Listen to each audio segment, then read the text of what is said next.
We're there. Okay, y'all ready? Yes. Yep, thank you. You're recording, Mike? Yeah. Yep. Okay, here we go.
Okay. There we go. And now we'll start in with Michael's.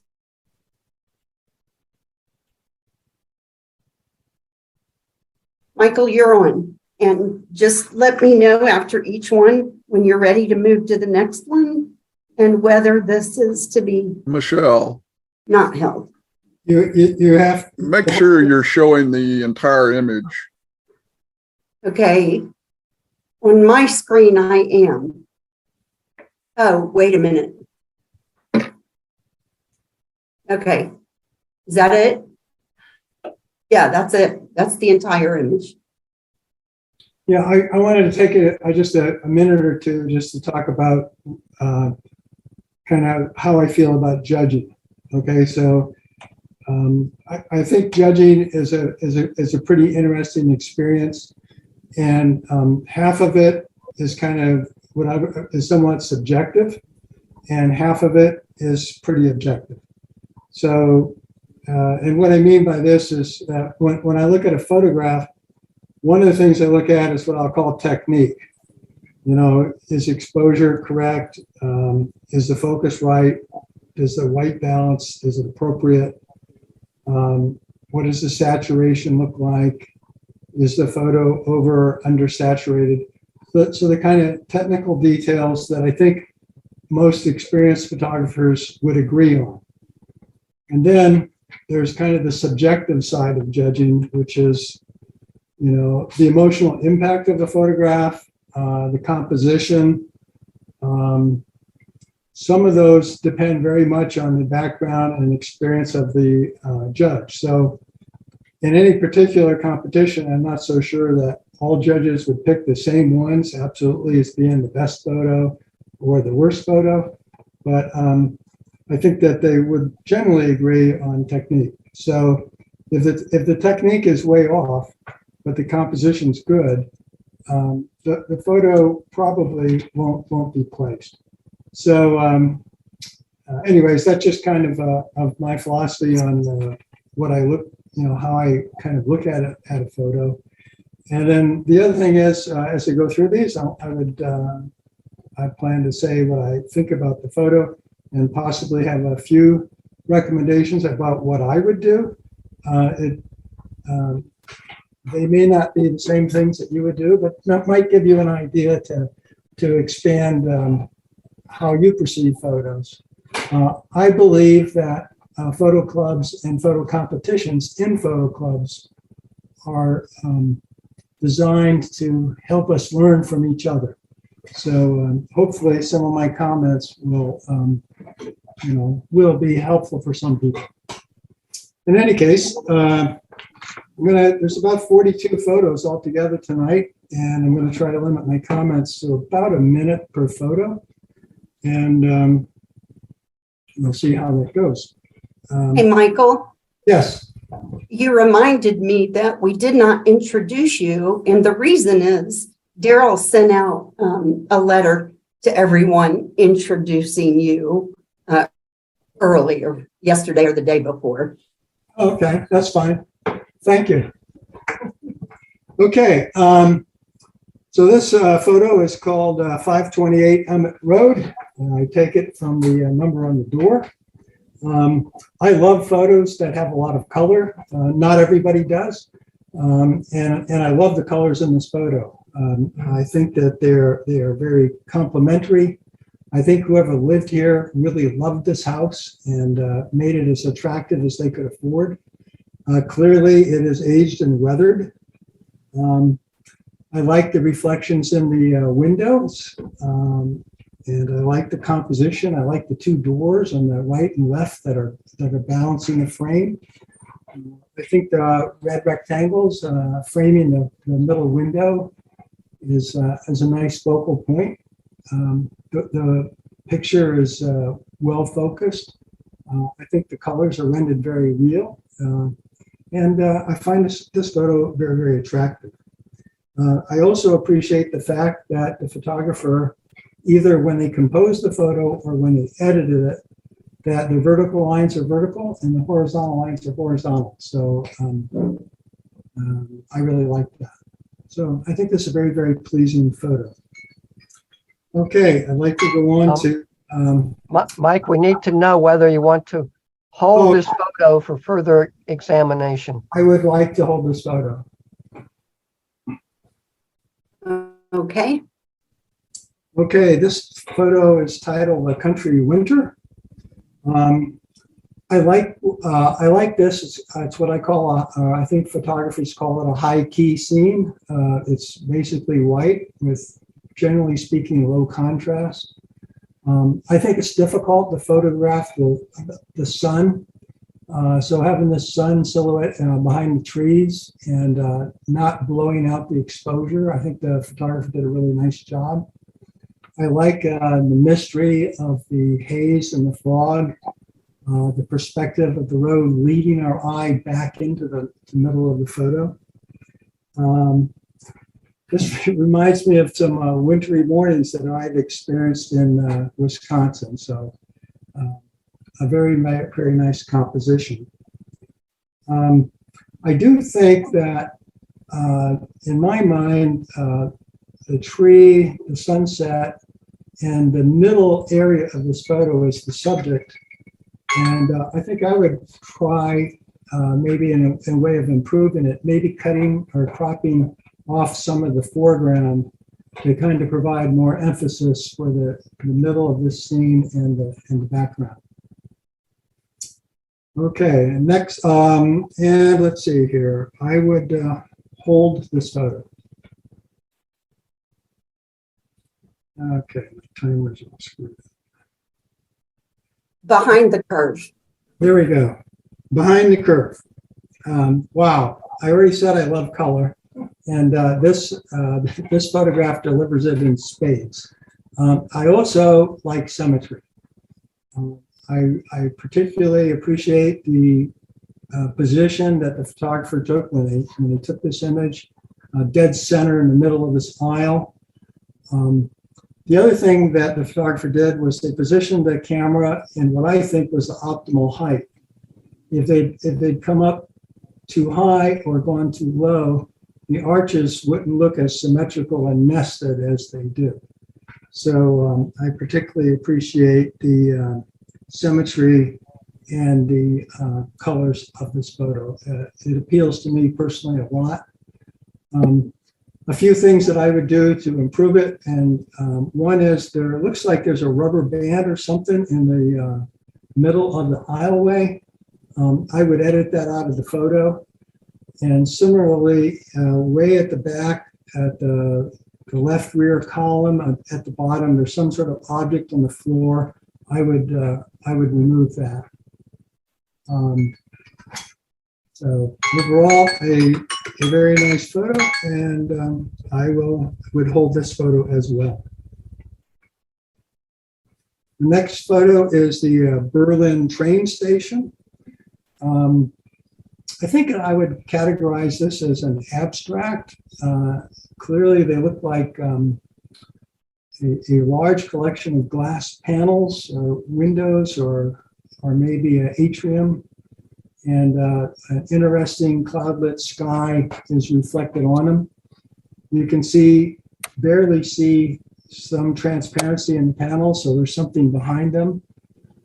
I like the fact that the photographer has this triangular wedge driving in from the right with looks like distorted beams, so it adds visual interest to the photograph.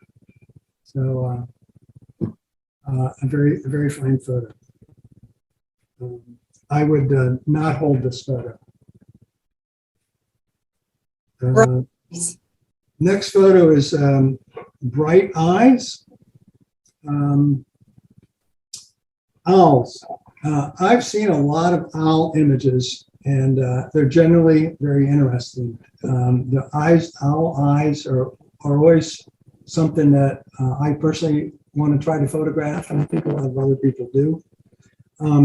This owl, however, has a quirky and fascinating character. I like the way his head is tilted.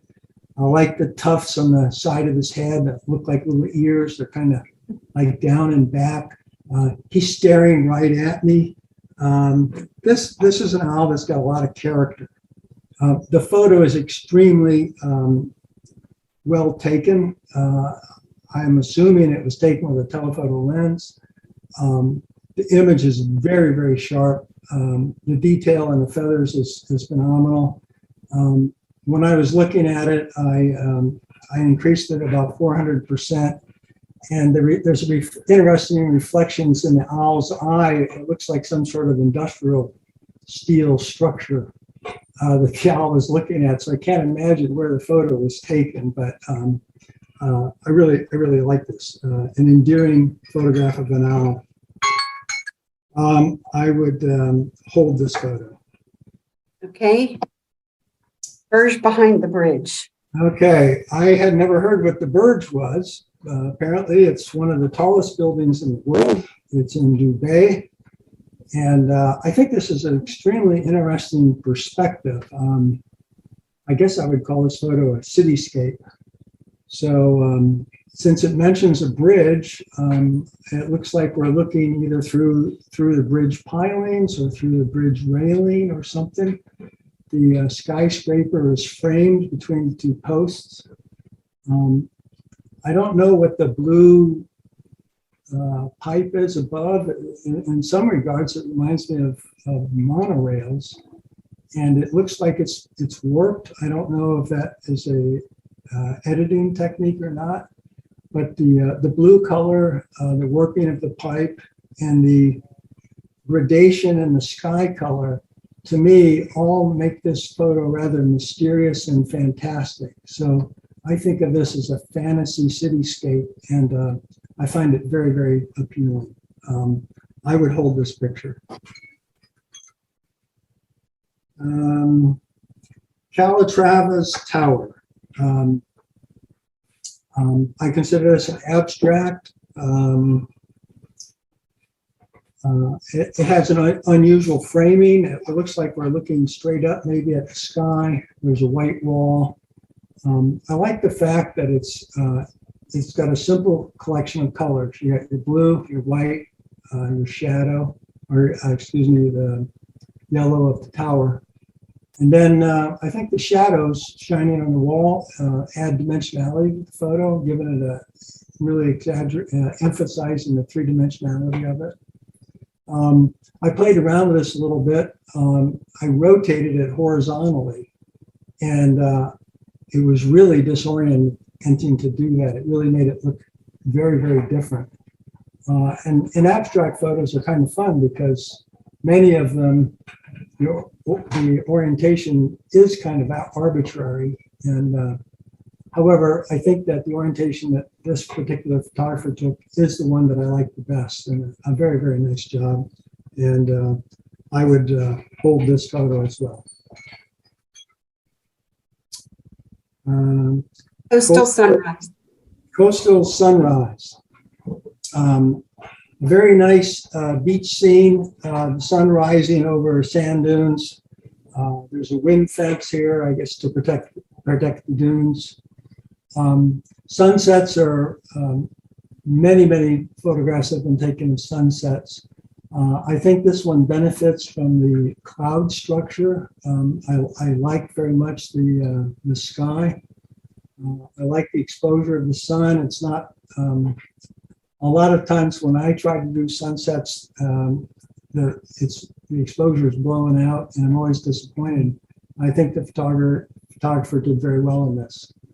I like the depth of field of this photograph. The foreground is reasonably sharp and the sunset and the dunes are sharp. I think there's a couple things I would do to improve it. One is, I already mentioned I like symmetry. The horizon is not level. The photograph is tilted down to the right. So I would straighten the photograph in that regard. And I think that I like the leading line the fence creates, and I think I would crop in from the left so that the fence was intersecting the corner. I just think that maybe just a half inch or an inch off the left edge would improve this photo. We'll go on to the next one. Dinner time. Dinner time. Okay. 2 cranes feeding. Is the whole image there? Yeah. Okay. Yes. I thought it was a little more foreground. Okay. One of the things I like about this photograph is, first of all, is the golden light. I don't know if this was late afternoon, but the light seems to be very golden on the both the foreground plants and the plants in the distant. I like the horizontal band of gold that they make in the way they frame the water and the birds. So I like that horizontal aspect of this photo. I think the photographer caught the right moment. I don't know what type of bird this is. I don't know if it was a crane or what, but there's obviously something in its mouth, so it looks like it's going to actually have dinner tonight. I don't personally think that the second bird is adding to this photograph, and I believe that if I was going to improve it, I might try cropping in from the left and removing that bird. But again, very, very attractive photo. I'd go to the next photo, please. Burn in the forest. Okay. Mike, did you want to look at that previous one again? No, I don't. No. So what should I say? Not held or? Yeah, not. Oh. Okay. Right. This is Fern in the forest. Fern in the forest. An interesting capture of the fern. I like the fact that it's off center, and I like the way that the sunlight is just hitting this fern. So it really emphasizes the subject. I think that the background and the dimly lit forest on the left of the photo provides some mysterious balance. I like looking at that. I feel that this photo could be sharper. The fern doesn't seem quite crisp enough to me. And I don't know if that was a matter of focusing or if it's something, maybe I would sharpen it a little bit in Photoshop or something. I might suggest, would consider maybe removing the stick and the pieces of spider webs that have particles clinging to them on the right edge of the photo.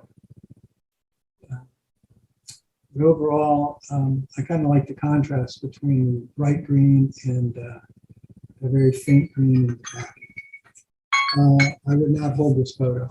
Next one. Flowing. Flowing water.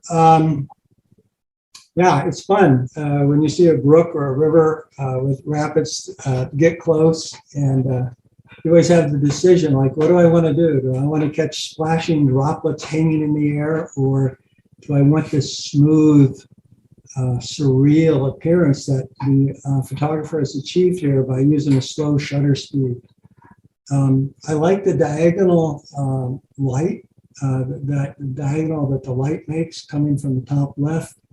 It's bringing my eye down to this this smooth ethereal water going over a submerged rock. I like the color gamut, the greens and the blues. It's a very soothing photo. This might be something I'd want in say a hospital room or something. I could look at it and relax. I would not hold this photo. Next one, please.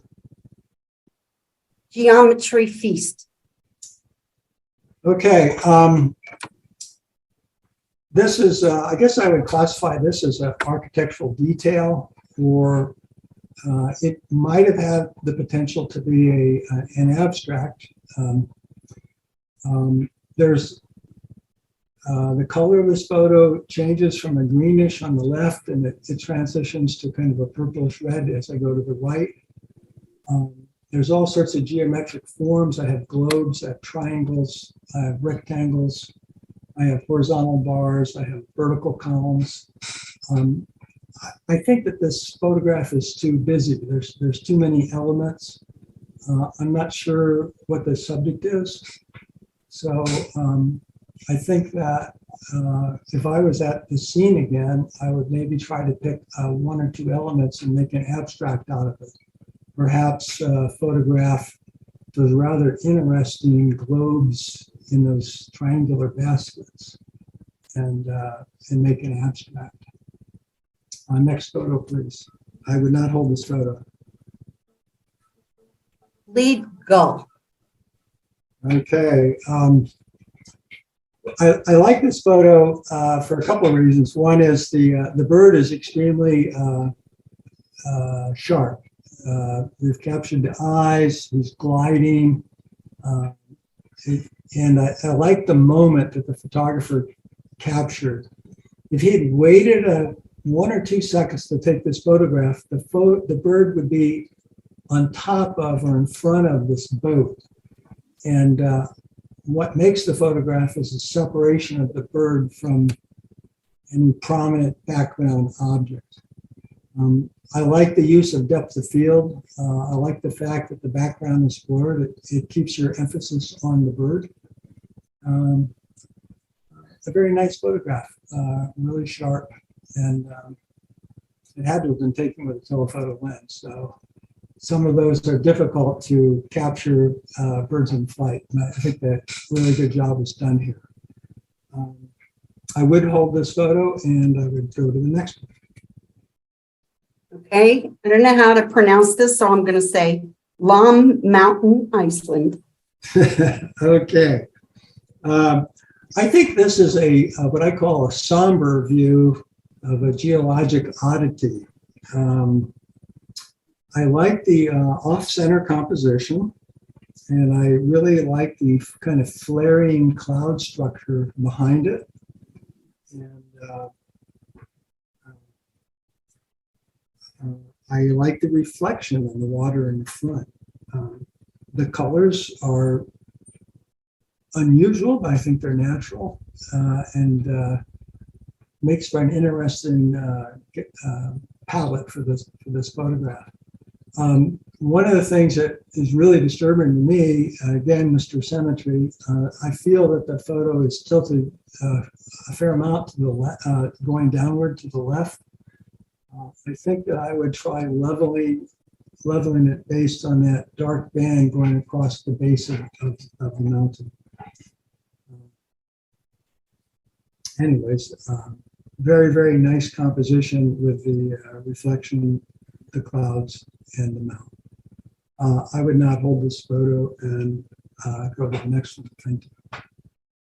Milky Way over Highland Light. Okay. I've studied quite a bit about photographing lighthouses, and they're extremely difficult to photograph.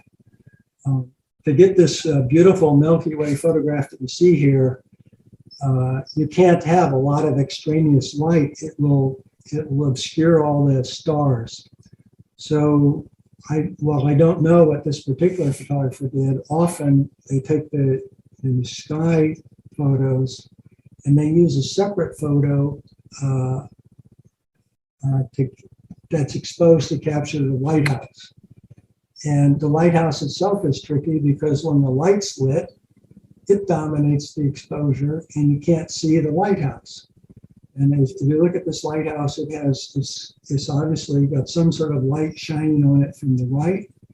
So I don't know if this photograph is a composite or not, but I do know that however the photographer achieved it, a tremendous amount of effort went into it, probably actually taking the photos and then in post-production. It's a very good photograph. I like it a lot. I have two really small nitpicks. It looks like two of the stars fell into the field. There's two white dots in the field. I would remove those. Overall, an excellent photograph, and I would hold this photograph. Okay. Next one, please. Off the wall. Off the wall. This is an abstract. It looks like it's a layer of bricks. There's some sort of pipe-like grid laying across them. I'm not quite sure what it might be.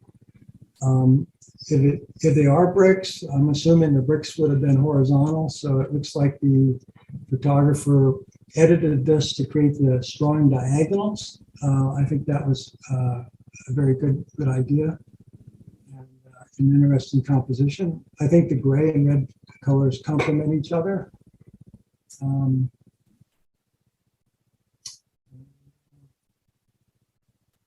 A very nice abstract. I would not hold this photo and go to the next one. Orchid in profile. Flower photos.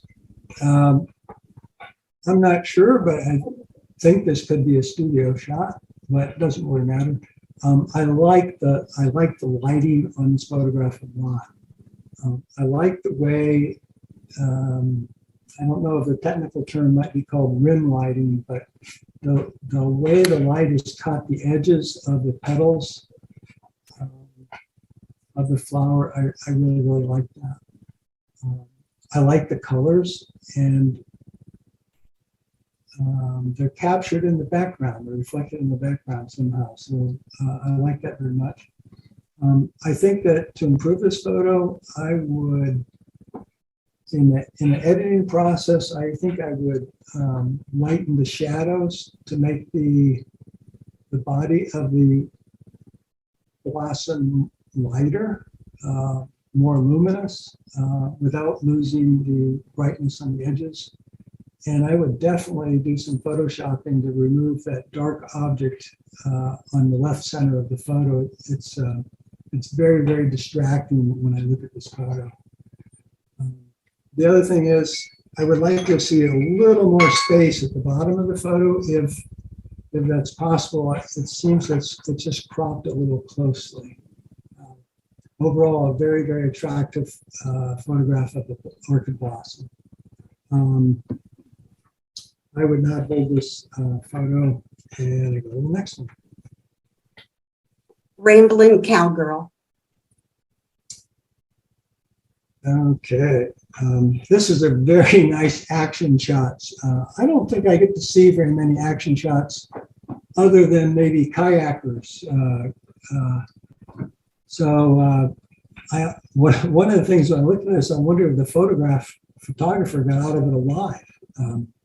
I love the fast shutter speed. It's captured the mud flying up from this horse's galloping feet.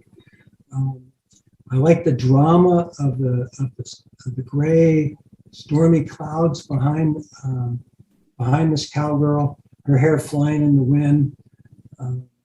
The timing of the photograph, the horse's hoof off the ground.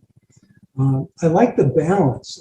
I like the three dominant colors to me are that reddish cliff face, the beige or light tan grass and the gray sky. I love that triangle of colors that's creating, and I think this is a fantastic shot, beautiful shot. I would hold this photograph. Okay, next is rapeseed field. Okay, when I first saw this, I already said I love color. This has lots of color, and I love the colors.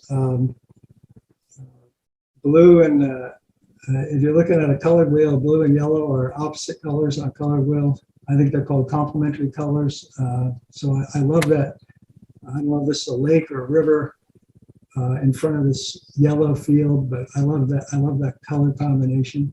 And then you have yellow and a green band of woodlands, which are adjacent colors on the color wheel. They go well together, so I really like that. And then we have our blue sky. So you have the sky, the yellow-green bands in the center are sandwiched between the two blue layers. I love the strong horizontal bands of color that this photograph has. I looked at this for a long time, and it seems to me that it may be somewhat oversaturated. At least portions of it look like they might be. So I think I would, if I was doing some photo editing, I might try to reduce the saturation a little bit. And the sky,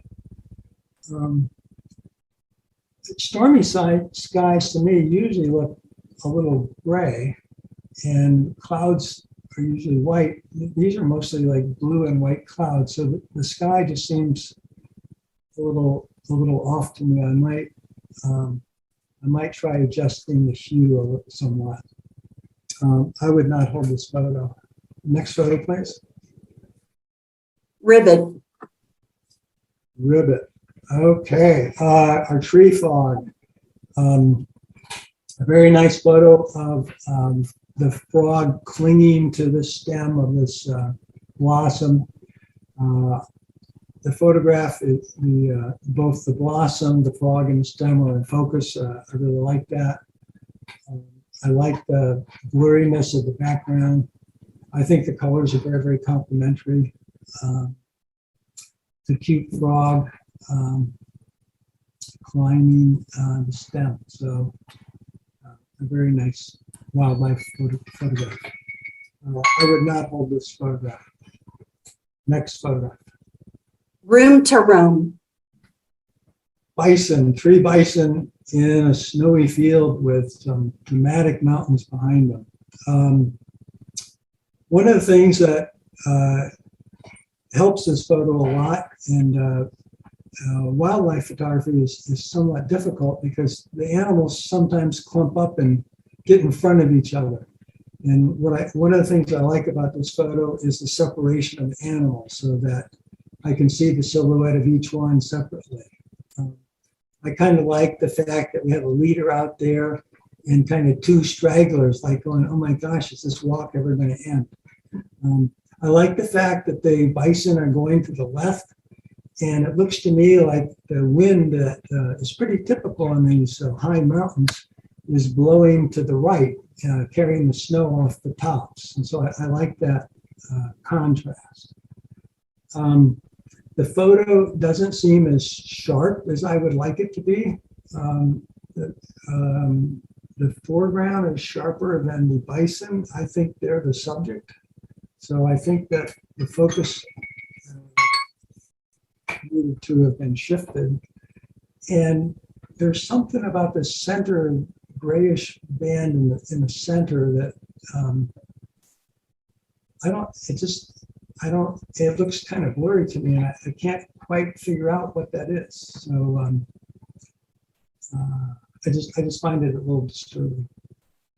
I would not hold this photo. Next photo, please. Okay, and the last color is called terraced. Cool. Yeah, terraced. This photograph has really strong vertical access. So I have these tree trunks that are vertical. I got all the fence columns that are vertical. The fence itself is snaking up this hill. The trees are kind of guiding my eye, like the column of the trees, the alley that the trees are forming, are guiding my eye upward to this spot of color, these reddish orange stairs. And I like that aspect of this photograph. It looks to me like an early spring photograph with maybe some old beech leaves still clinging to the trees. So it makes me think of renewal. Very, very pleasing. If I was going to improve this photograph, I think I would crop the driveway out of it. I don't think that it adds anything to the photograph, and I find it somewhat distracting. I would not hold this photograph. Okay, let's go to black and white. Everybody ready? Yes. Thank you. Okay. Okay, I think this is what they call live oaks. And, Oh, Michael, hang on. I'm sorry, Okay. I forgot. I'm going to do a quick run through. oh, I'm sorry. I'm sorry.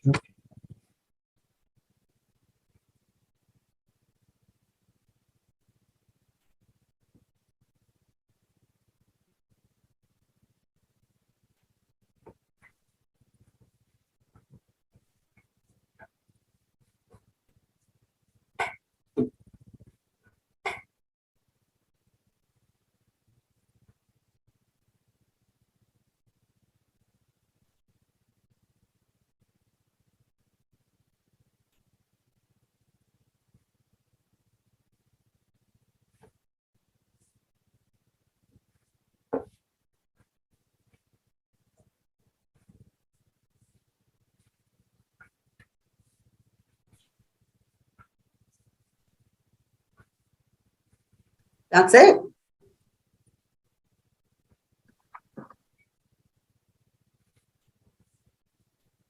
Okay.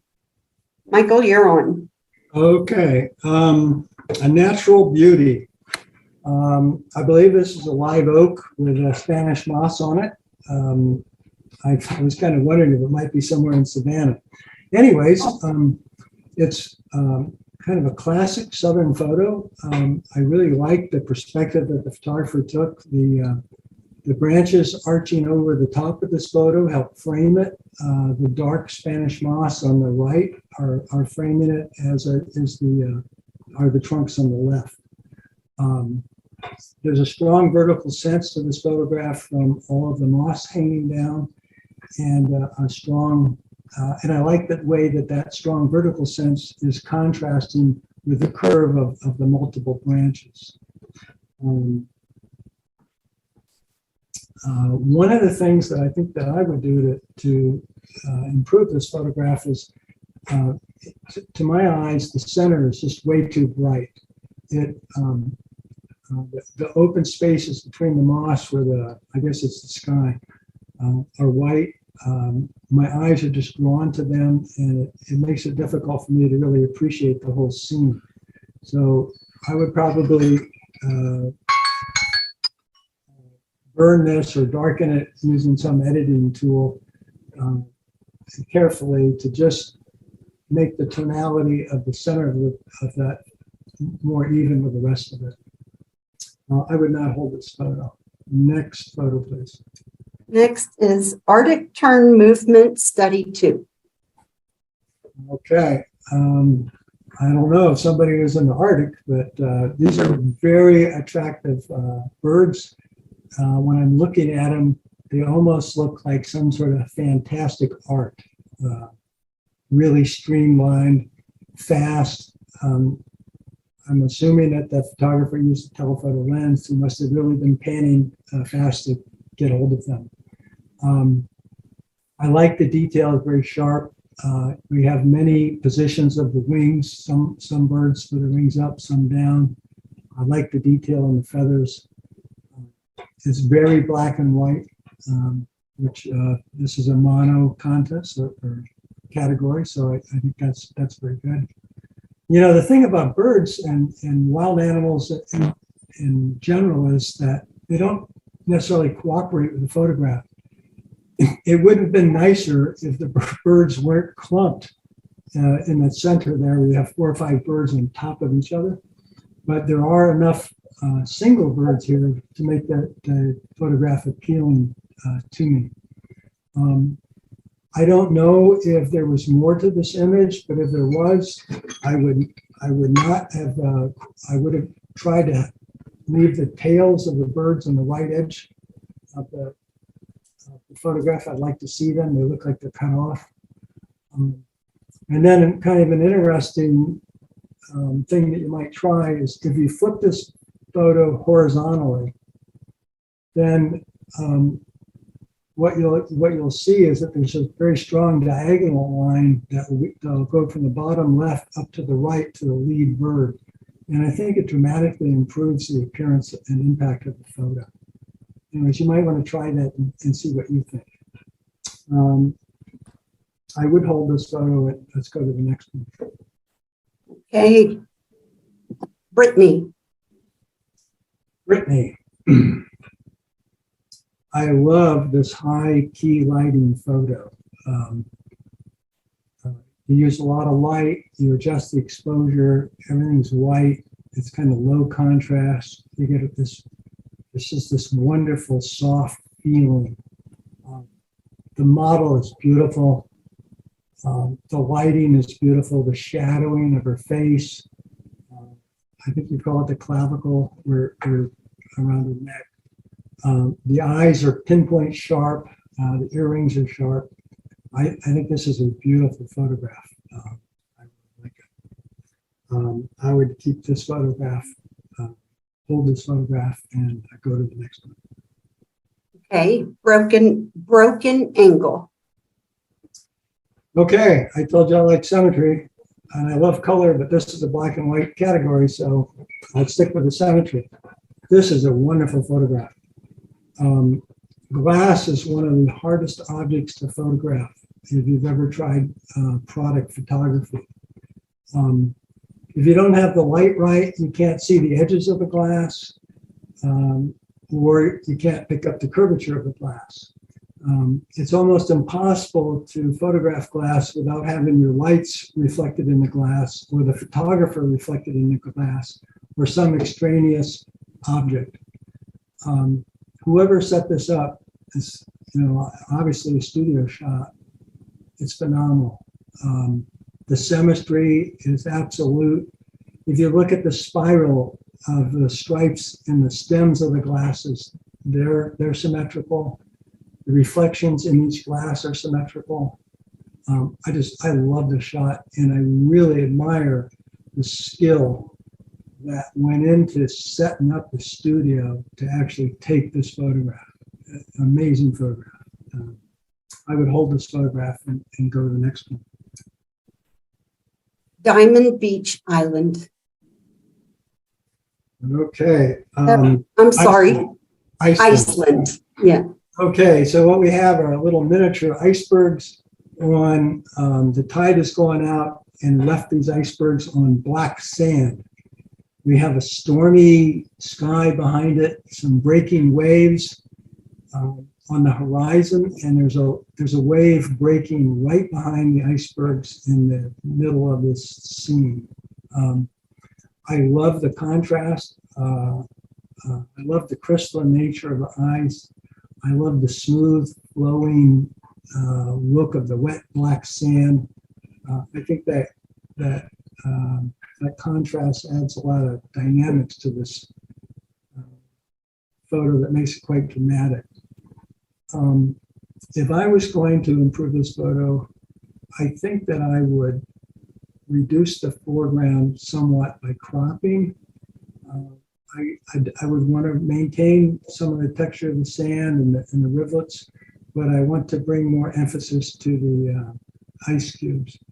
That might be a personal preference. But I think the ice cubes are the icebergs of the subject here. I would hold this photo and go to the next one. Okay. Falcon in flight. Okay, this is an architectural photo. It looks like it was taken at night. Very, very nice black and white tones here. I like the organic look of these curved on the roof. And I think that the diagonal black and white stripes in the front contrast nicely with those organic curves, making this a rather dramatic photograph. My understanding is that this falcon is the UAE pavilion in Dubai, and long way from here. So, since I grew up in Egypt, when I was looking at this, I noticed the Arabic script on the bottom, which is how I was able to figure it out. Very sharp photo. I like it a lot. The only thing I would do or try to do to improve it, I think that I would Photoshop and try to remove the background structure that's in the center left of the photograph. It's a fine photograph. I would hold this and go to the next one. Okay, all morning on the shore. Okay. I like the drama of a misty sea and the cloudy skies. The graduation of tones in this photograph, and I like the fact that they've placed the horizon at the 1/3 point. Often there's a tendency to just stick the horizon right in the center of a photograph, and I think having it in the rule of thirds like this works very, very well. I believe that for me, the focus of this photo is the two people. They're looking out to the ocean. I wish there was a little more photograph to the left that they could be looking into. I'm kind of wondering what they're seeing. And I think that if I was to improve this photograph, I would crop in from the right. I don't think you need as much of the sand dune. And I would eliminate some of the foreground to bring more emphasis on the people looking out at the ocean. I would not hold this photograph. Next one, please. Family time on the Siam River, or on the Siam River.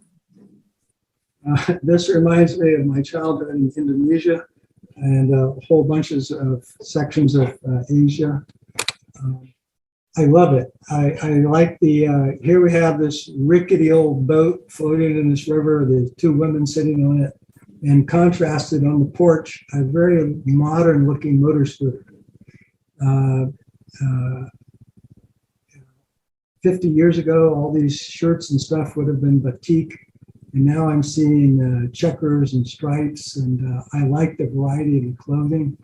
I like the pattern of the mat on the wall behind the motorcycle. I appreciate the vegetation in the foreground. I think it gives three-dimensionality to the photograph. I like this photograph. I think I would classify it as a travel photography, but a very nice photo, very sharp.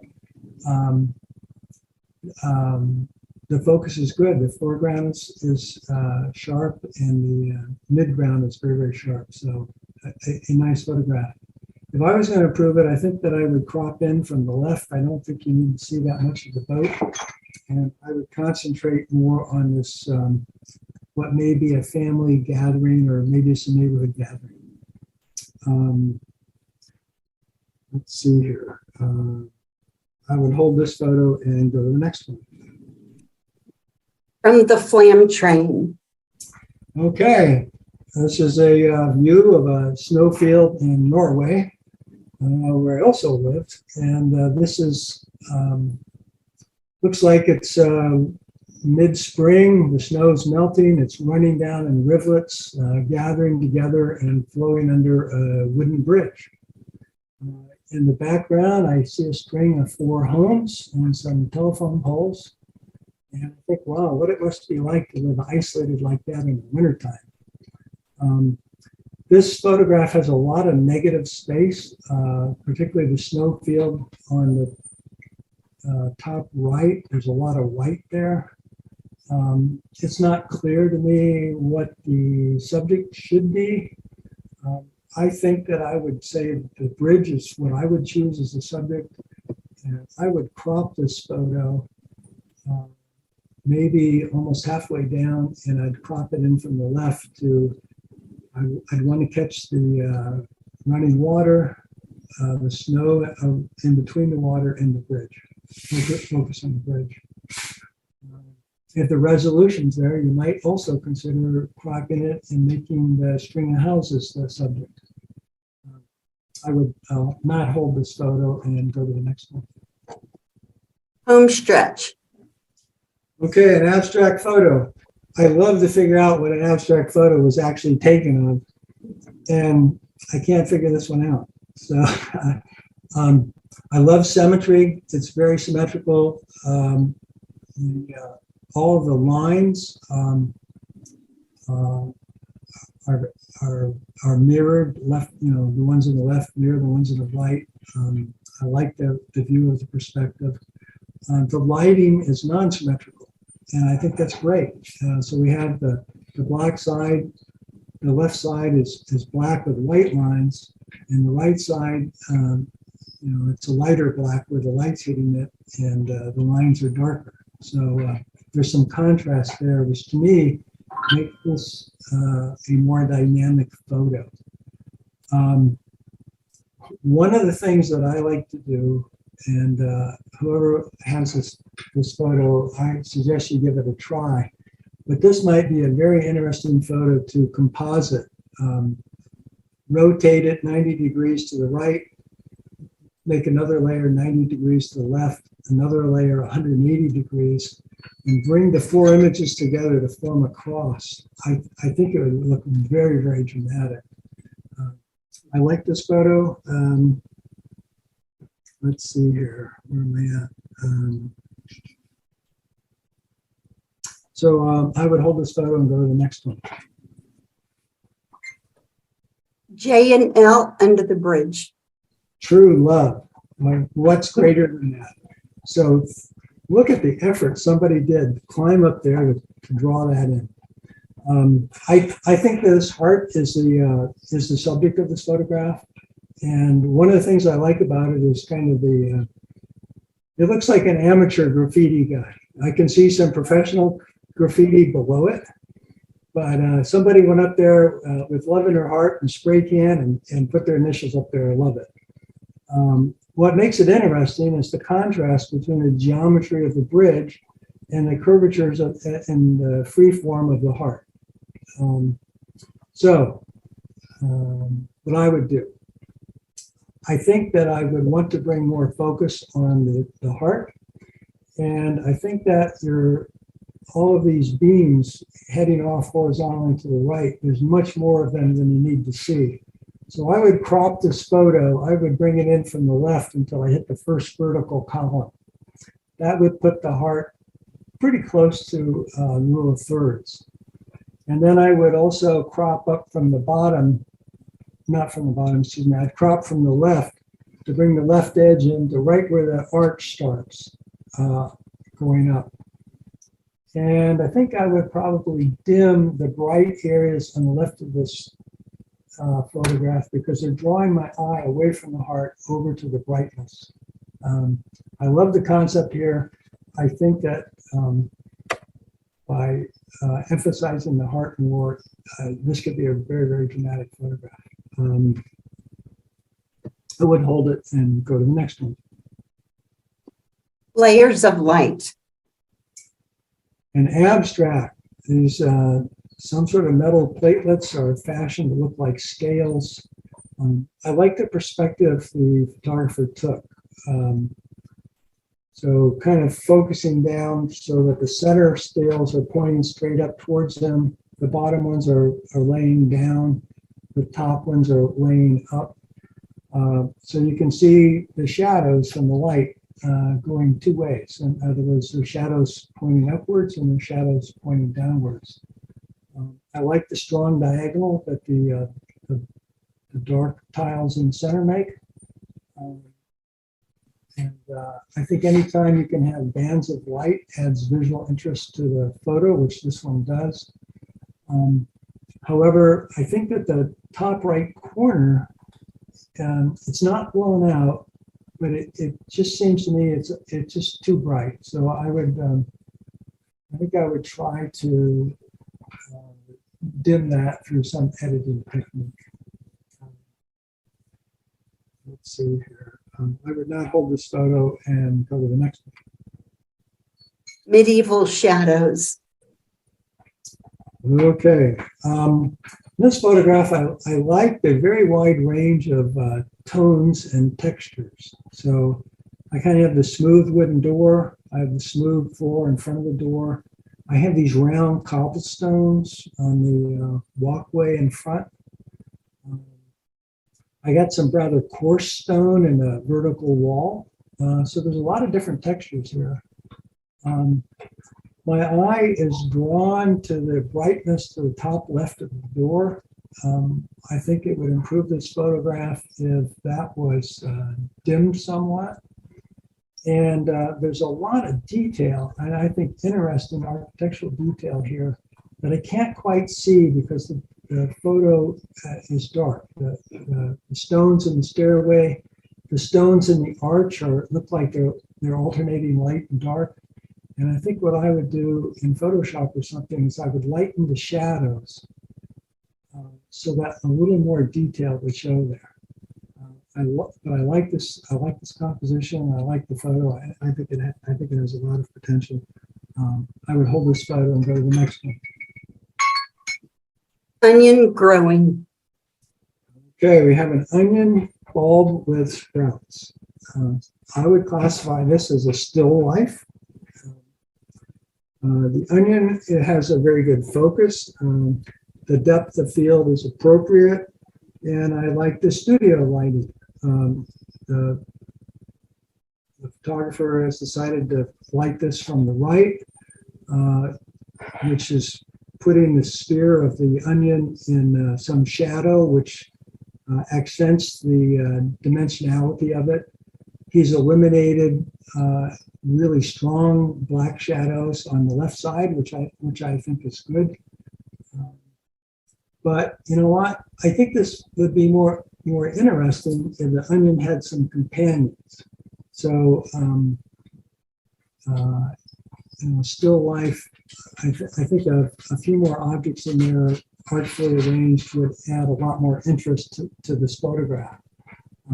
I also think that it would be interesting to brighten the photograph a lot and reduce the contrast and turn this into more of a high-key photograph like the photo of Brittany, except this would be called the photo of onion.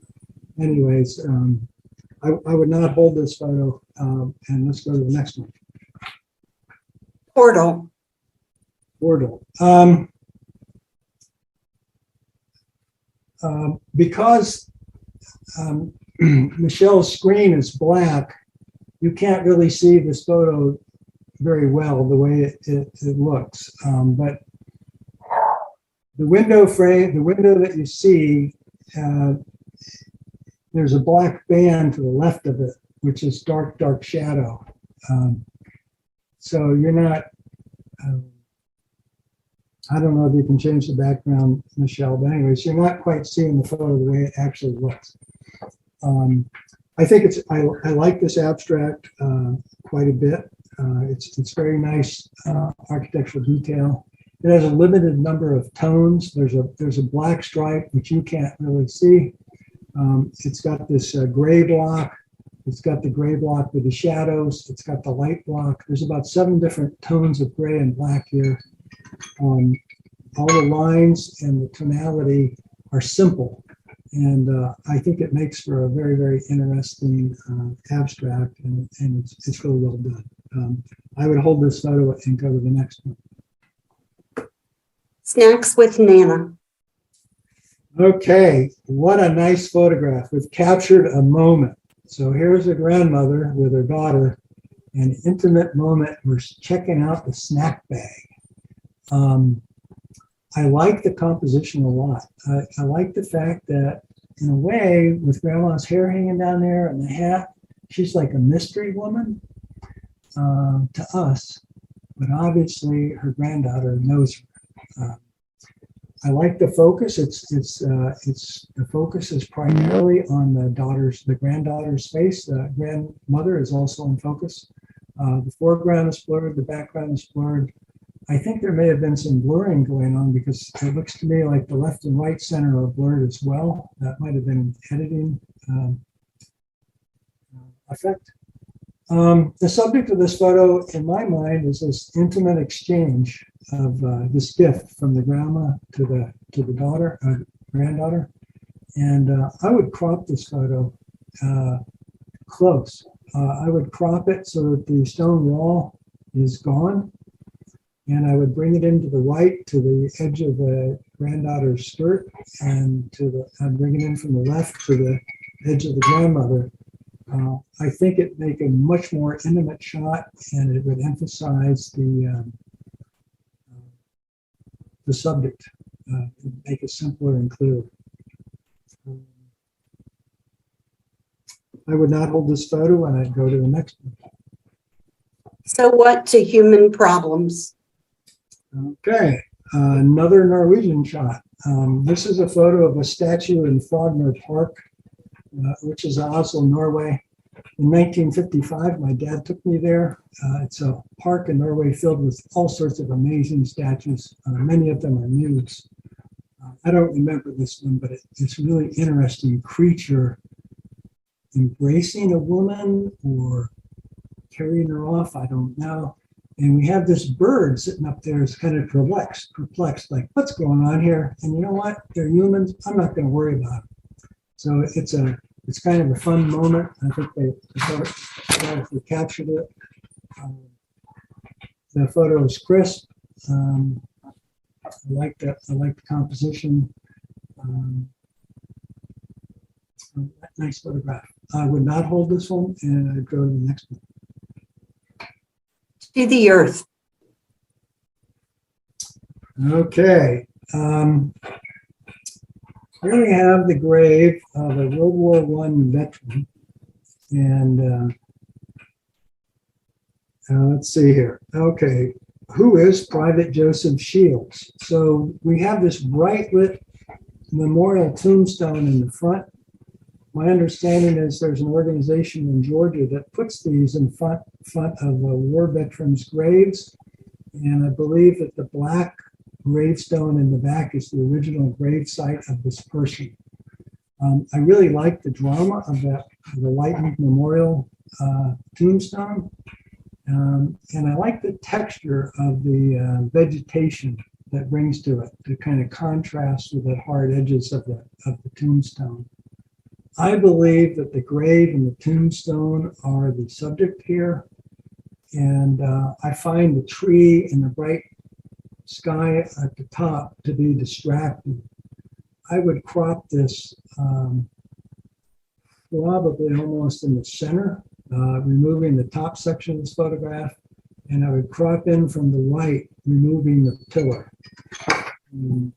It simplifies the photo, it brings emphasis to the primary subject, and I think that it would enhance it quite a bit.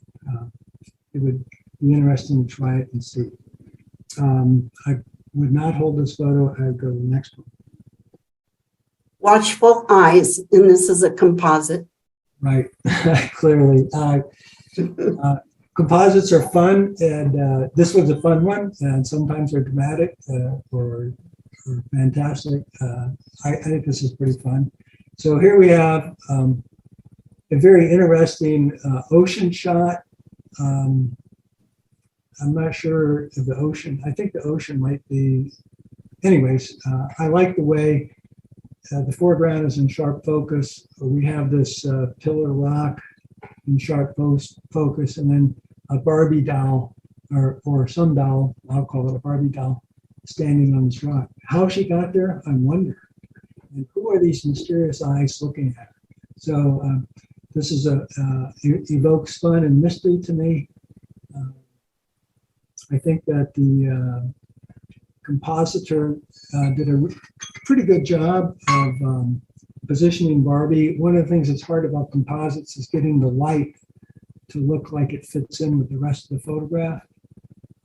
I think he's got Barbie's brightness about right, and the direction of the light looks pretty good. I would not hold this photo, and let's go to the next one. Last one, winter shadows. Wow. I really like this. It kind of reminds me of Wisconsin again. A nice snow-covered hill, stark trees, the lacy network of branches. I like the way that the sun is behind this tree and it's casting this this array of shadows, this fan-like shadows of the different branches. Very nice composition. I believe this is a panoramic photo. It looks to me like they may have taken 3 images and blended them. I find it distracting that the snow changes colors as I move from left to right. So I see 3 distinct bands of snow. I don't know if it is from merging photos, you might be able to merge them differently or maybe blur those edges, but a very nice photo. I would hold this, and I think that's the end of it. Oh, no, That's it. Next photo. Oh, no, that's it. That's it. There we go. Okay, y'all ready? Color? Is that a yes? Yes. Yep, go ahead. Okay, color. I'm going to start with honorable mentions. First honorable mention, Behind the Curve by Michelle Simmons. And I didn't say composite when I read this off, but Michael knew it was a composite. And this is the Ice Cream Museum in New York with the Russian pavilion from Dubai Expo in the back.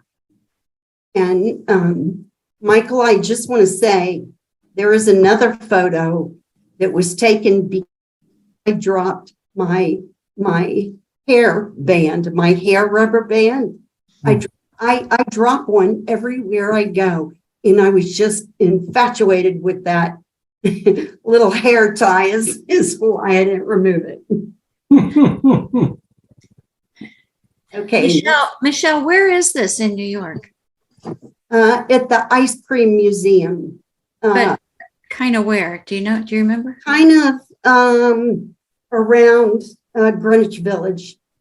Okay. Jennifer's granddaughters live in Manhattan. I met one of them when her granddaughter went with my granddaughter and grandson a week ago to the Fernbank Museum and had a great time. Yeah, I think they would love this just based on your picture. I mean, Oh yeah, it's so colorful and there's all kind of funky stuff, and then you get a lot of free ice cream. Hey, I'll you're wait talking. until I'm there to take them. now you're talking. All right. Okay, next honorable mention, also by me, Burge Behind the Bridge. And this is the photo where I dropped my hair tie. And when I bent over to pick it up and looked up, that was there. And this bridge is called the Maiden Bridge. This is as is. It's not a composite. I didn't move or change anything. The blue, this bridge is not for cars. It was built for the royal family to get from their hotel to the World Cup horse racing, something or other. And it's about a quarter of a mile long, and it's supposed to represent undulating waves. So the whole bridge is pretty fascinating. So how'd you get on the bridge? You're a member of the royal family? Is that it? No, you can park at the end and walk onto the bridge, which is what I did. And you can see the Burj Khalifa, which is the tallest building in the world, in the background, which is kind of cool. I didn't expect that. Really neat. Very Thank you. awesome. Yeah. Thank you. Next honorable mention is Bright Eyes by Jen Cardinal. This little guy is at Yellow River Wildlife. I got permission to go into his cage, and I was told, go in, get your shot, and get out because he's aggressive. Oh, And Ooh. so I think that's why his head is tilted a little. He was trying to decide if he was going to attack me. But that's what you're seeing in his eyes, probably, is the other side of his cage. Oh, Cool. he's a felon Cute. owl, or an owl felon. He was, when one of those things looks at you and you're kind of up close, you just kind of want to leave. Well, that's the kind It's, of looking. it's almost comical too, though, Jen. Oh, yeah, he is. He's funny. See, that's the kind of look you get from Hollywood stars with the paparazzi, you know? Yeah, I mean, Yeah. he definitely has personality. I mean, I've gotten to know these guys, not usually, 5 feet from them, but they're funny. They're very inquisitive. They tilt their heads. They watch people. They're pretty cool. Pretty cool. as I'm looking at it now, his pupils are different sizes. I'm going, Oh, yeah. interesting. Okay. One hemisphere of the brain is deciding to attack, and the other one is not. That's probably it. Yeah. So one of the reasons you got it so sharp is that this wasn't with a telephoto, so you were close. He was up higher. Oh, okay. I was probably maybe 10, 12 feet, not more than that, though. I was pretty close to him. And Is then, Is Huh? that a barred owl? Barred, barred. No, I don't no. think, I know barred owls, and that's not one. yeah, Okay. I don't know what he is, but I thought he had too much color for a barred owl, but other than that, his Well, the head shape and the Similar. eyes, around the eyes, yeah. well, and this is one of those things that I've learned recently in Photoshop. Select the subject, inverse, and do the background black. So that's what this is. Oh, okay. The head shape is really cool. It's kind of Lerch-like. Mhm. Lerch? Yep. Lerch like Michael Lerch? Yeah. No. Yeah, he looks just like Michael. Lerch on the Addams Family. Oh, Oh, That's funny. My right pupil is bigger than my left. You guys should All right. go visit the owl out at Yellow River. Michelle, Third, yes. wanted to remind you, move on. Okay. Third place is Calatrava's Tower. This was the Qatar or Qatar Pavilion at the Expo. This tower, this was designed by Santiago Calatrava. This tower was Oh, It was square and it was about 50 feet high. And I had a goal while I was there to use wide angle lenses, to use a wide angle lens in places that weren't wide angles. And this was one of the very few that I liked. I'm still experimenting with that, but anyway. we were talking during the break about the upcoming iPhone 14, where one of the lenses is going to have a 48 megapixel sensor behind it. Oh, they all are. They're all going to be 48. They're all going to be 48? Yeah. Can you imagine the computer processing they have to do with the little specks of sensors they have on them to make it work? Well, it's also now got an A16 chip, so no problem. Okay. Second place, Milky Way over Highland Light by Steve Director. Tell us about it, Steve. Well, so Highland Light is a lighthouse in Truro on Cape Cod. And I've been making it a goal. First of all, can you hear me? Yes. Okay. Good. I've been making it a goal to try and do some more Milky Way shots. I wasn't sure that this one was going to work, first of all, because this lighthouse, it doesn't have a rotating light. It kind of has a flashing beacon, and it just flashes on and off. And I was afraid that it would blow out, and it kind of get hot up there. The other problem I had, and I'm shooting this with a 14 millimeter lens, is that I was much closer to the lighthouse than I wanted to be. I couldn't back up any further, and as a result, you can see the lighthouse is kind of tilting away.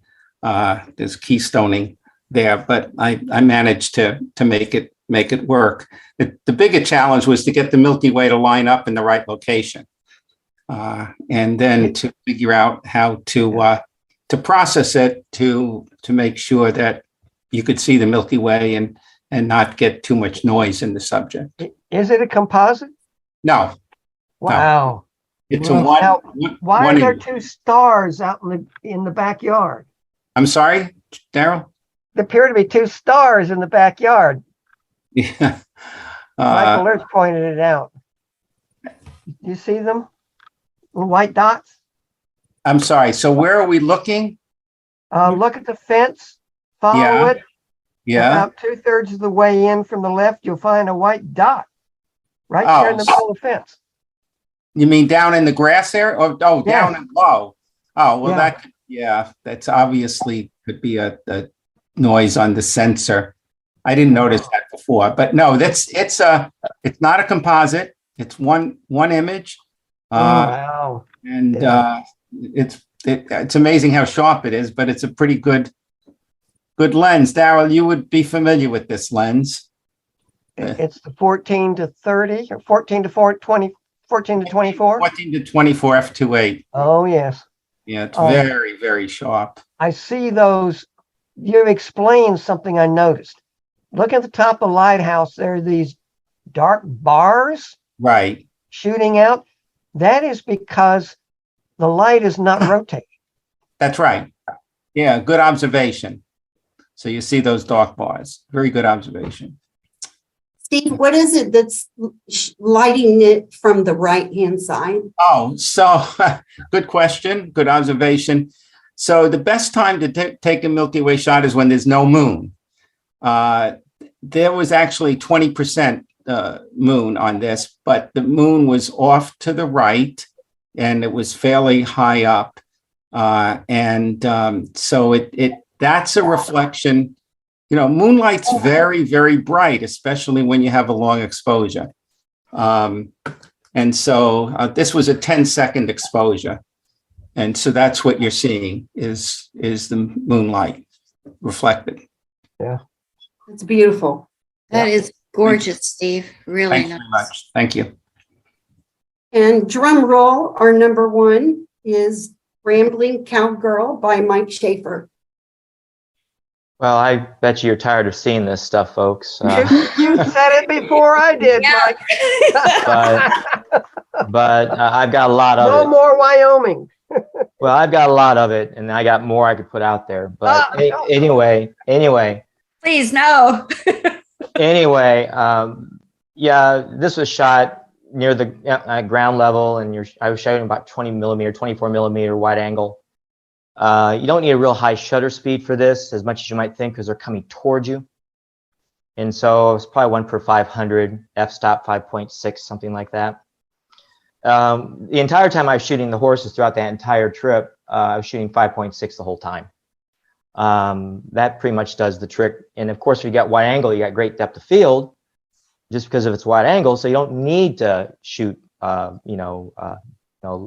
stop down that much. So, it's just 5.6 is sufficient for shooting horses in general. Anyway, it's my main concern with this one was capturing the moment, getting the hoofs right. You can shoot this 100 shots of this stuff and not get the horse the way you want to get. You want to get the dirt. You want to get the right moment. And fortunately, I got the right moment, and the sky was great, and it was really good timing. Worked out very well. So congrats to the writer. She was a hell of a writer, and she did a great job along with her peers riding these horses like a pro. What Michael Lerch said, the horse missed you. I'll tell you something, Michael. Michael, these horse pictures of yours, like the one in Italy that you've taken at the racetrack in Italy, they're just magnificent. Well, I appreciate that. You should specialize in it. Well, I've never taken horses before. I think I've only had one. That picture from Siena you're referring to, that's my first horse picture ever. And like I said, it always helps to have someone next to you who knows a lot more about shooting this kind of subject than you do. And if you listen to them, you'll learn a lot. My main concern with this, I wanted the colors to be very natural.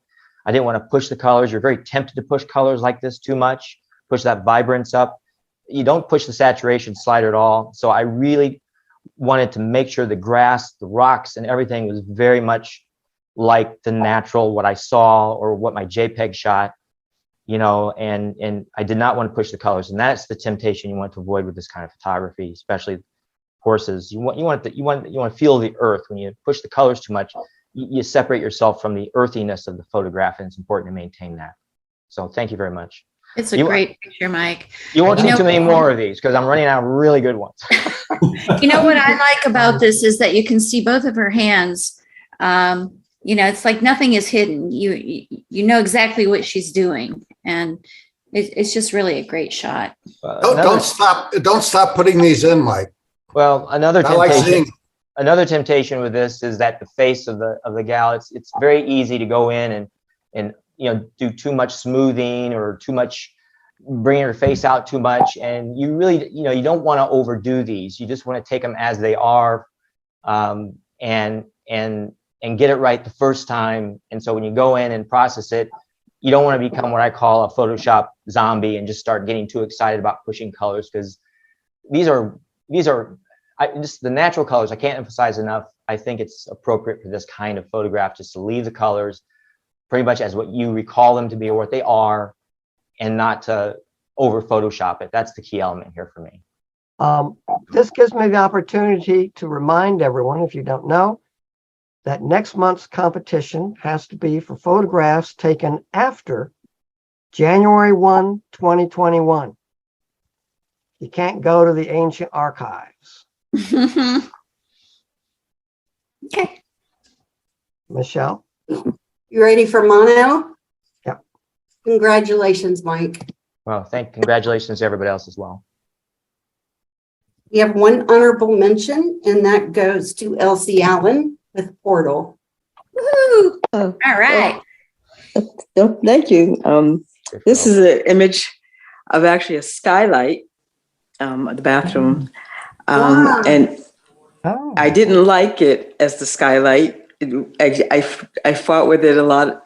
I knew I liked something about the way the light hit, and then something told me to turn it over, to flip it to the side.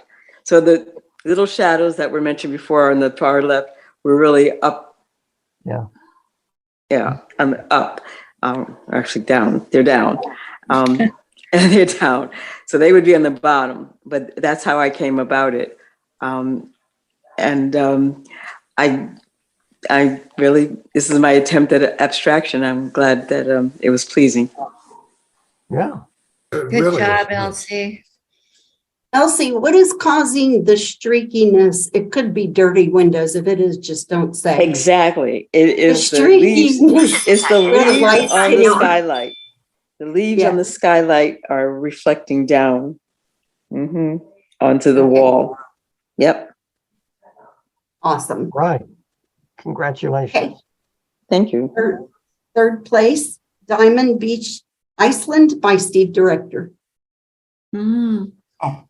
Thank you. So it is what it is. The title is accurate. This was, as some of you know, I went to Iceland last October, and I know Daryl just came back from Iceland. It's a great trip. It's a photographer's dream, and if you get a chance to go, it's worth it. And this was taken at night. Sun was setting, We also shot it in the morning with the sunrise, but the sun was setting. But it was really kind of dreary. It wasn't a great, vibrant sunset in general. And so I decided to try it as black and white. It was interesting, the comment made about maybe cutting off some of the foreground, and I struggled with that, but I kind of liked the way the water was reflecting and rippling over the black sand, and so that's why I chose. Detected at your front door. I don't know what that was, but that was Malvina's Electronics. Okay. Somebody's motion in front of the front door. And so anyway, I'm glad I purposely cropped it so there was a lot of sky up on top, so that there wasn't just the lower part there. Anyway, it is what it is. So thank you.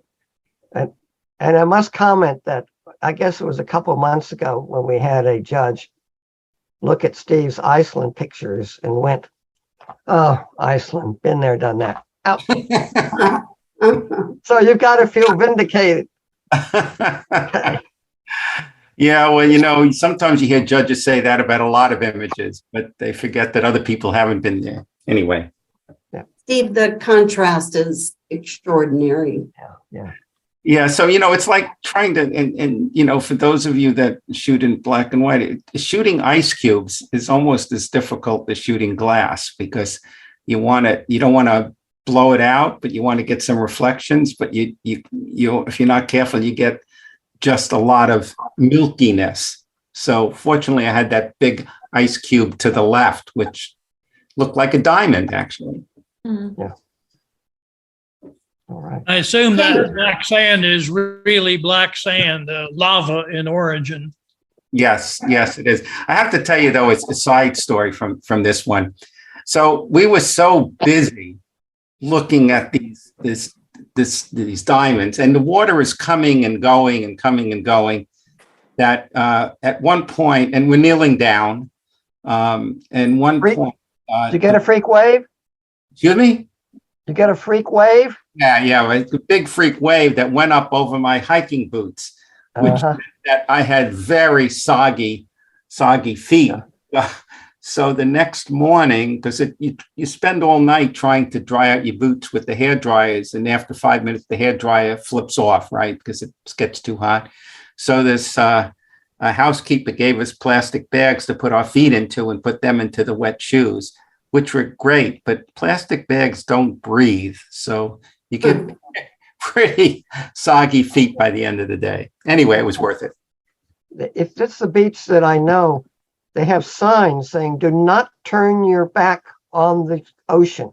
Yes, well, they say that several places, but because these freak waves will show up and sweep you away and drown you. Okay. Are we ready for second place? Jen Cardinal, Brittany. That is different for Jen. Whoa. That is beautiful. That is a very beautiful photograph. Stunning. Is Jen here? It is stunning. I am she's here. Yeah, I just don't know what to say about it. Brittany, beautiful girl. And she was a waitress at Ray's on the River, and that's my favorite restaurant. So I got to know Brittany well. And when I got a camera, I was playing with it there, and she asked me if I would consider doing a shoot for her boyfriend, her fiance, and now she's married with kids. But so I hadn't done something like that before. So she came over, we set up a kind of a studio shot. And this was my very first attempt at high key. High key? Is that what it's called? Yes. Yeah. So don't know what else to say about that. Totally unlike anything I've seen from you before. Amazing. And doesn't look like a fox, does it? Well, she is kind of a fox. No comment. Yeah. No, I think it's gorgeous. Your lighting is spectacular. Thank you very much. Was it natural light or artificial? No, it's artificial. Really? Jen, this is one of those photos that I wish I had taken. Oh, thank you. I've got a snarky comment.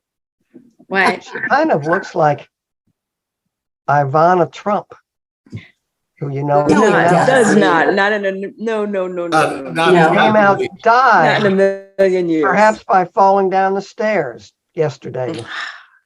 Did she, does any, I mean, I know this is a takeoff, but did she like really fall? Are they like, I know nothing more.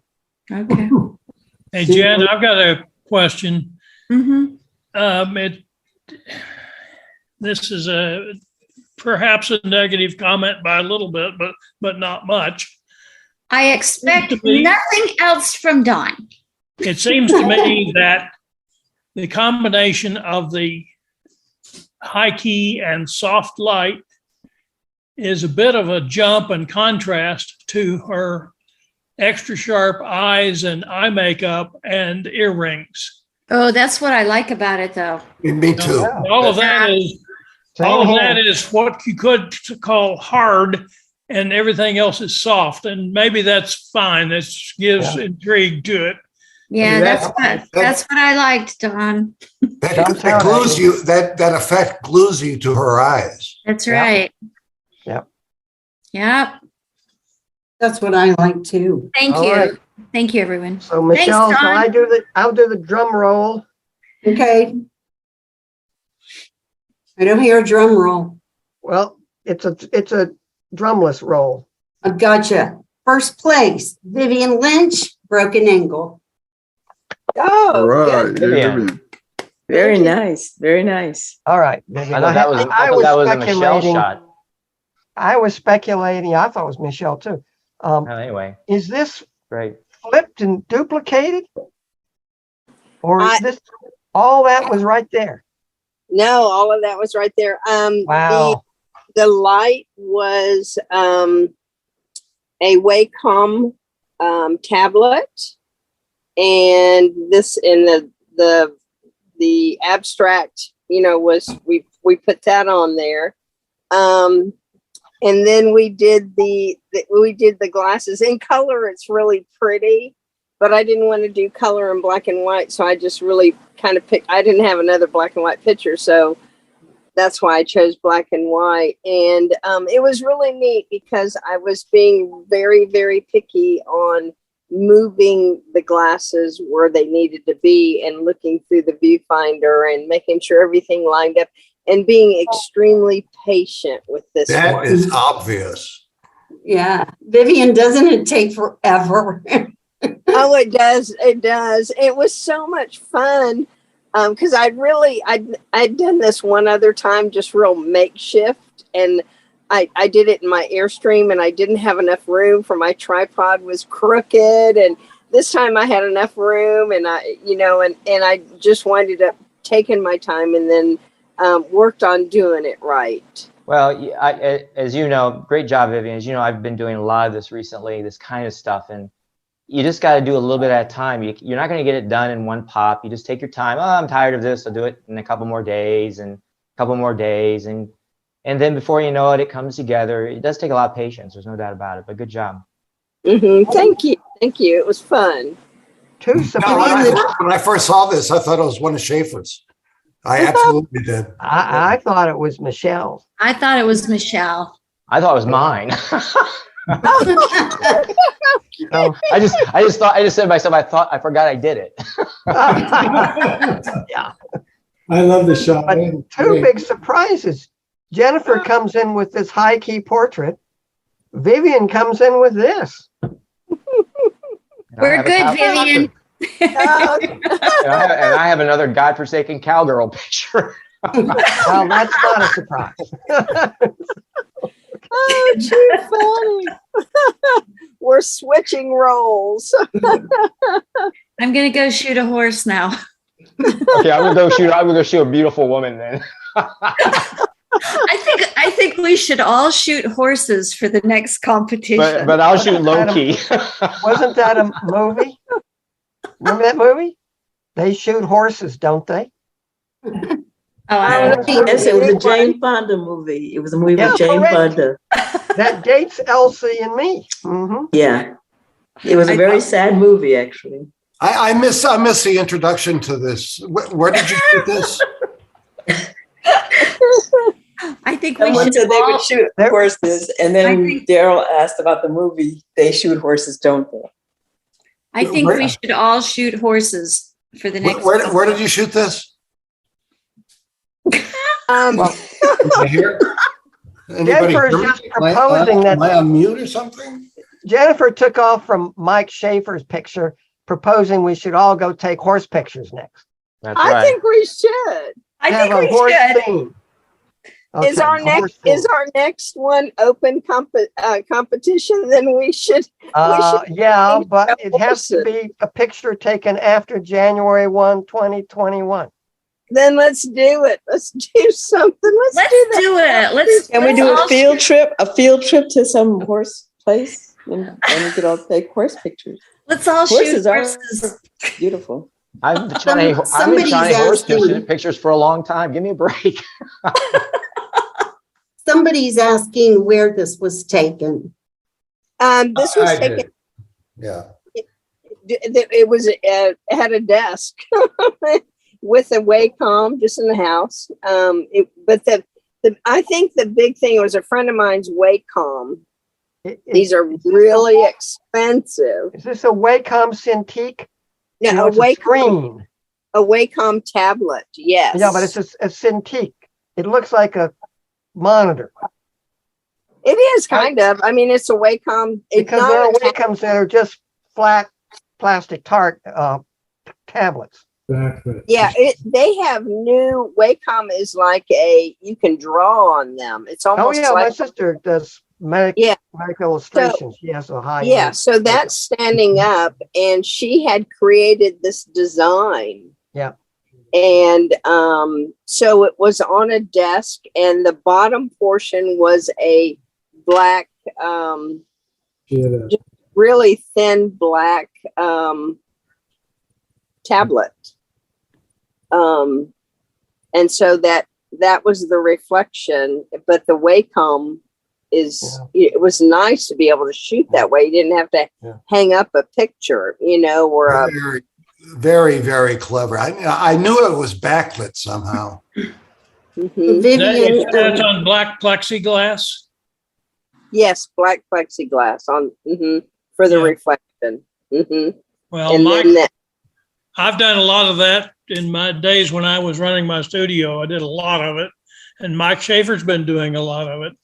Black plexi is a really interesting thing because it gives you a single reflection, whereas transparent glass or transparent plastics or acrylics give you a double reflection, because the top of the surface reflects one thing and the bottom surface of the glass or whatever gives a second reflection. They're not in register. It's very distracting. Well, what's really gives you a single reflection, and it's really a high quality reflection. What's really interesting, Vivian, is I have an old-fashioned light box for slides, and I saw this photograph and I thought, wait a minute, did she spy on me and see what I'm doing? Because what I've been doing is taking that light box, and I've been putting patterns like tape on the light box and using that as patterns for backgrounds for various objects, including glass. So it's interesting that you kind of, it's just cool that you came up with an idea that I've been kind of working on myself. So thank you for putting that up there. Oh, very cool. Yeah. And I have an equipment suggestion on that. I would run and grab it, but it's in another room. It's called Plano, Plano. And it's a big, Josh, it must be about 2.5 feet by 2 feet. You can buy them even larger. And it's a diffusion screen that's lit by LEDs behind. And it's portable, battery charged and portable.